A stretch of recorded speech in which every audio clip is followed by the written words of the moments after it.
Good morning, everybody, and welcome to a wacky spring in Northern Illinois. I'm Rita Hickman, and I'm so glad you're here with me today. Today's topic is about how to not get so mad about things that you can't control. So, one of my biggest pet peeves in all of life is those wonderful, great wisdoms that people pass down and they like to tell you and are in all the books. Things like you just need to let it go. You just need to not let it bother you. You just need to, some amazing over the top superhero skill you're supposed to have, which nobody has. Sorry. And then you ask people and you're like, how did you, how were you able to let go of that? How were you able to not let that bother you anymore? And I remember asking women when I was in my 30s, I said, well, why doesn't this bother you anymore? And they came up with all of these bizarro answers like, well, just one day I woke up and it just didn't bother me anymore. Seriously? So I'm just supposed to wait around for some magic day to happen when things don't bother me? Come on. Really? Or they tell you, well, I just stopped getting angry one day. And, but I just stopped letting it bother me. And then you find out that they've got all of these health issues, or their body's falling apart, or their relationships are a mess. I really, really don't like a lot of the great wisdoms out there about mental and emotional health. And I remember asking a mentor of mine one time, and he was a kooky Ojibwe Indian up in Michigan, and I loved him to pieces. And he was volatile, and he'd yell at his dog, and he was mean, and he did all sorts of crazy stuff. He was a great mentor for me because I love people who kind of live on the edge. So, I talked to him once. Hey, Kathy. I talked to him once, and he'd say, there is no manual. There is no manual. There's no instruction book. There's no way to tell you how to do this. And you know what? Hey, Rochelle, nice to see you. That made me really mad because it meant that I was left out in the world, just like everybody else. Hey, Martin, just like everybody else, left out in the world to struggle and suffer and try to make my way and hopefully one day wake up and not have any problems, not be angry about things, not get frustrated, not get aggravated. And even if I did, if I could pretend, that everything was fine, it started to turn into all sorts of other crazy things. I'd be yelling at my dog. Well, I didn't have a dog, but people would be screaming at their dog or yelling at their kids or, doing things which are really risky, destructive behavior. Or, we do all sorts of things when we pretend that we're not actually getting mad or we're not getting frustrated or aggravated by things or that we feel scared or sad or out of control. The law of attraction says you attract what you put out there. And yeah, that's true. But here's another wisdom, which is also what we resist persists. So, a big piece of the anger, frustration, aggravation, fear of the unknown, a big piece that spiritual leaders don't talk about, but good mental health professionals will, which is you have to allow yourself to be a human being with your whole wide variety of feelings, with all the aggravation, hey Seema, all the anger, all the frustration at the injustice and the unknown that's going on in the world.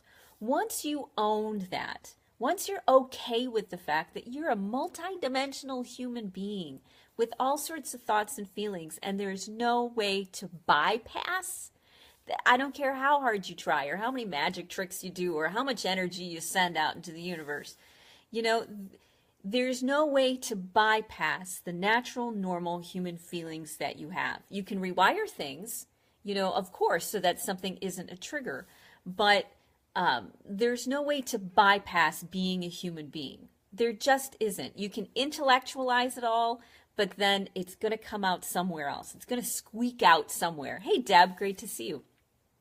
You're going to find it in the symptoms all around you, in your relationships, in your job, and whatever it is.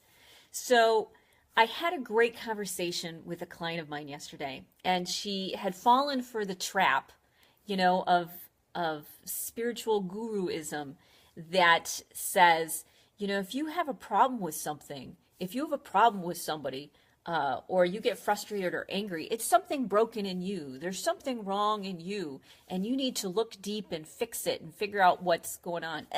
Okay, that's true. That's totally true to a certain extent, to about that much extent. But everything is not your responsibility in order to try to figure out why you're broken or why you are a human being in the first place. Hey, Francine, you are a wide human being. One of my favorite counselors and mentors would talk about how she wanted to live a life where she had every single emotion that existed. She had a wide variety of emotions. She had a wide variety of experiences. She wanted to be whole. She didn't want to just be a facade or a mask or a puppet, or a blow-up doll. She wanted to have every human emotion that she could have on some level. So step number one is accepting the fact that you're a human being and that you're going to get frustrated and aggravated, and there's nothing wrong with you for feeling those things when things feel unfair or out of control. Now, in the world that we live in, though, there's so much that we have no control over. Oh my gosh, the political climate, the environment. Hey, Christine, and then people will say, oh, well, it doesn't matter what you feel, it matters how you respond to that. You know what it feels like when your nervous system shuts down? When you can't, when you feel flooded by an emotion, and it takes every ounce of willpower, if you have it at all, not to freak out, not to shut down. So the wisdom, that comes along with, well, you get to determine how you behave. That's true too. But there's a limit. And I think our community and our culture to limit is reaching this level of fear and this level of anger and unknown and frustration, and it's pounding on everybody. So as I said, step one is recognizing you're a human being and you're going to have these feelings. Number two is you can't always control these feelings. You can't, magically whisk them into your head. You can't magically push them out into the universe and get rid of them. You're still going to have them, and you still have to deal with them. So the counseling I gave yesterday was, what if you are not broken if you are angry about some situation? What if there's nothing wrong with you? Hey, Lisa, what if you are a human being having a human experience? Now what do you do? And what if you feel like you can't control what these emotions and their feelings are compulsing you to do, are pushing you towards? What if you can't control that? So when I was talking yesterday, we were talking about how it's natural and normal for you to feel like things are unfair or out of your control, or sad or angry or anxious or hurt, and to be mad about it. There's nothing wrong with that. But here is my Jedi mind body trick about not getting mad about things you can't control, okay? So irregardless of what all the spiritual leaders say of, well, you just have to detach, you just have to let go, there is no manual. Let me tell you, according to the body-mind process, there is a manual. And here's the trick that I use, all right? Your conscious mind is only about 2 to 3 tablespoons of gray matter. It only has the ability to be aware of a certain amount of stimulus, a certain amount of thoughts at any point in time. It can't be aware of everything, otherwise our brains would explode. Our conscious mind can't handle it. Hey, Chanel. So the key to not getting mad about things you can't control is to be okay with the fact that you're mad, and to find something that you can control to be mad about, and use that passion towards, and use that energy and that brilliance and that light that mad brings to you.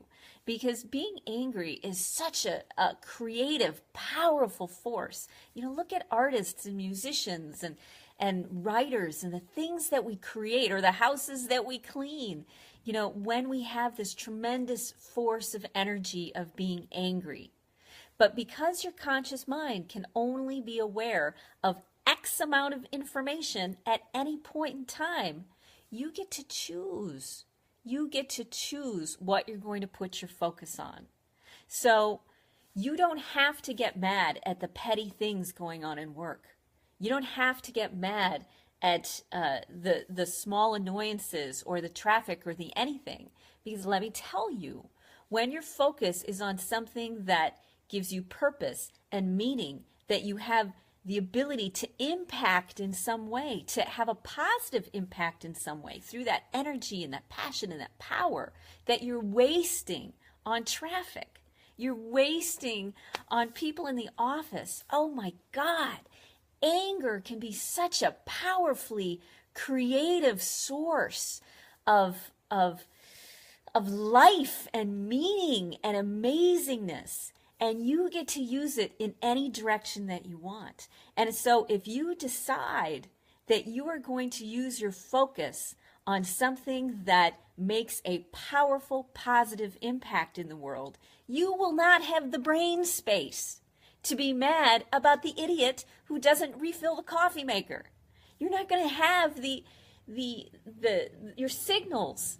You know, there's no room for the signals for getting frustrated and aggravated about, you know, the guy who didn't use his turn signal, you know, or the person who's driving too fast or too slow.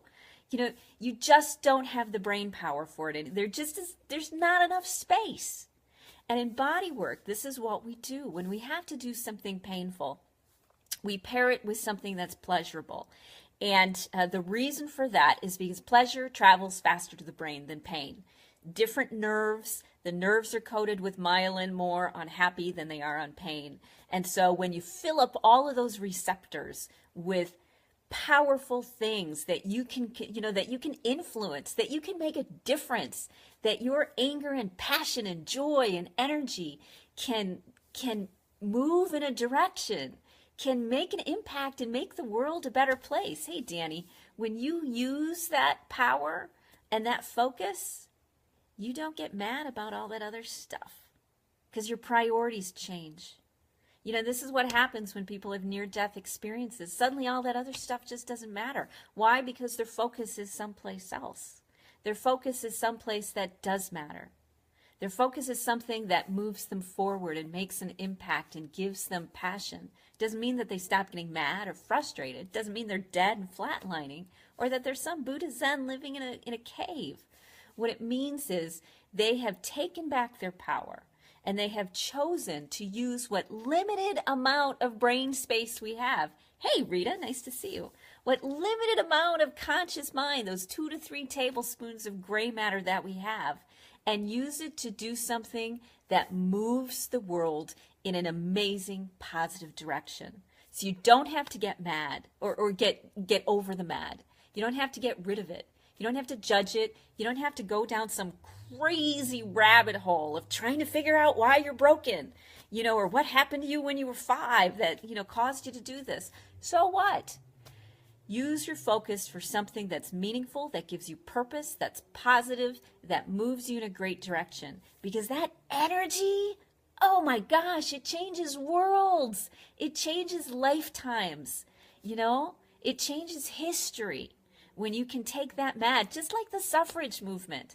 You know, they took all that anger and mad at the unkindnesses and the injustices, and they used it to get the vote, and they used it to move us forward. The biggest challenge they're saying about today's generation is apathy, that we don't get angry about things anymore. Yeah, choose glad over mad. You have to create the purpose that you want to have in your life. You have to choose it. You have to stop being a victim to everything that's coming at you. And it's so easy to do. And when we continue in that reactionary mode of getting mad about things that we can't control, and we don't choose instead to put that mad towards something that will make our lives and our world brilliant and make us really stand out, you have to find something meaningful to get mad about, you know? So look for that. Stay open. Ask questions. Talk to people. Find out their stories. And you may really find something that you can do that will make your life worthwhile, meaningful, filled with purpose, and you stop getting angry at all the stupid stuff. Okay? So, your homework assignment today is I want you to start asking questions and investigating and finding something that's around you that you're mad and your natural, hey Victoria, and your natural aggravation and your natural creative energy can be used towards. You know, maybe you don't know right now. Maybe you don't know what you're passionate about or what means something to you. So start investigating and staying open. Start asking questions. And the thing that you're supposed to do will appear, because you'll do the one thing, let's say, like show up for an animal, fundraiser and just once, or donate $10 just once. And then you start to find out the story. And then you start to get pulled in. And then a couple years later, you look back and you said, how did I end up the CEO of my own nonprofit? This doesn't happen overnight. It happens because you're curious and you stay open and you are non-judgmental about being a human being. And instead, you recognize that you're a human being and you decide to use that amazing, powerful force that you have for good. for good versus evil, okay? So, stay curious, stay open, start asking people, and find the direction that pulls you towards it so that you can create meaning and purpose and stop getting mad at the guy who, never cleans up after himself. Okay? So, have a great rest of your day. I look forward to seeing you tomorrow. And I got to go. Talk to you. Oh. If you loved this, share it, comment. I want to hear your wisdom. I want to hear your thoughts. This is such an important tribe that we have of positive, amazing, beautiful human beings. And I want us to all keep getting to know each other better and comment on other people's stuff, in that positive, loving, wonderful light, because we have so much garbage running around us that we have to have a space where we know we're safe enough to comment and be who we are. So start commenting on other people's stuff and become part of this tribe, because you know what? You totally deserve to have some place where you can be happy and feel loved and cared about and nice people hang out, okay? So I'll talk to you later. Bye.